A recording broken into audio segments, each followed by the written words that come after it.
ในขณะนี้สภาพบรรยากาศข้างนอกฝนตกอีกแล้วโอ้ยประเทศไทยขาดฝนดึงไปได้ดูประเทศลาวประเทศไทยขาดฝนดึงไปได้วันนี้เส้นเก่าเส้นเดิมนั่งรถไปกับผัวไปส่งเด้อพี่น้องหน้าตาบ่อารมณ์บ่จอยมื้อนี้นะวันนี้ผัวไปส่งที่บ่อนเฮ็ดงานฟ้าครึมๆเลยแต่ข้างนอกก็บ่ได้หนาวหลายเด้อแต่ก็คือว่าหั่นล่ะพี่น้องเห็นบ่เห็นฝนตกบ่ ฝนตกลินปล่อยๆอยู่ฟ้าลมใหญ่ฝนกำลังตก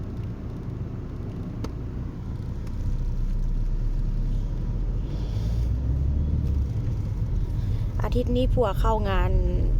เที่ยงเข้างานบ่ายสองพี่น้องบ่แม่นเที่ยงนางก็เลยไปส่งอาทิตย์ที่ผ่านมาไปกับหมู่อาทิตย์ใดผัวเข้ากะบ่ายก็ไปกับหมู่ไปกับเพื่อนร่วมงานทันมื้อใด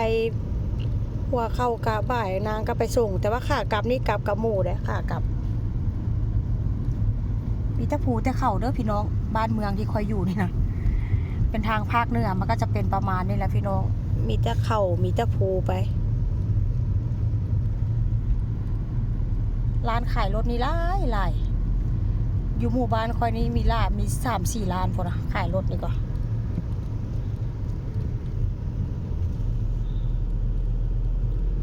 เส้นทางเก่าเส้นทางเดิม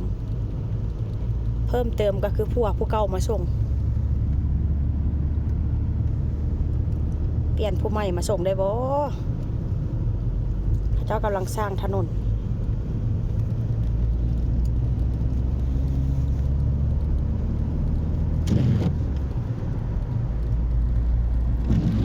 อันนั้นก็ไปอีกหมู่บ้านหนึ่งพี่น้อง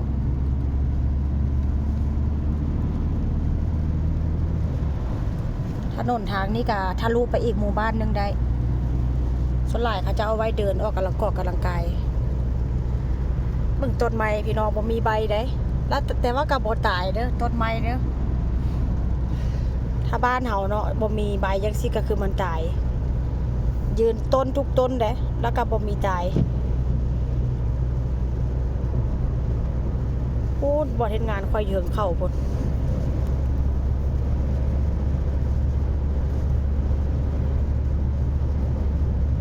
บ่มีจักมื้อฝนสิบ่ตกทุกมื้อ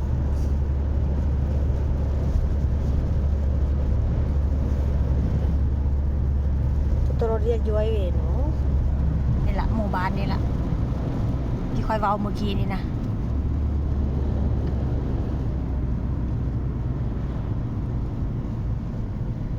ทางขึ้นไปถึงนี่ก็ขึ้นไปอ่างเก็บน้ำพี่น้องขึ้นไปถึงนะไปอ่างเก็บน้ำอ่างเก็บน้ำเขาเจ้าก็เก็บไว้กินแล้วก็กองไว้กินเด้อทางนี้เขาเจ้ากินน้ำก๊อกแต่ว่าเขาเจ้าก็กั้นกองมาแล้วเรียบร้อยน้ำก๊อกน้ำตามหมู่บอกหมู่บ้านก็สามารถกินได้วิสตอเรีย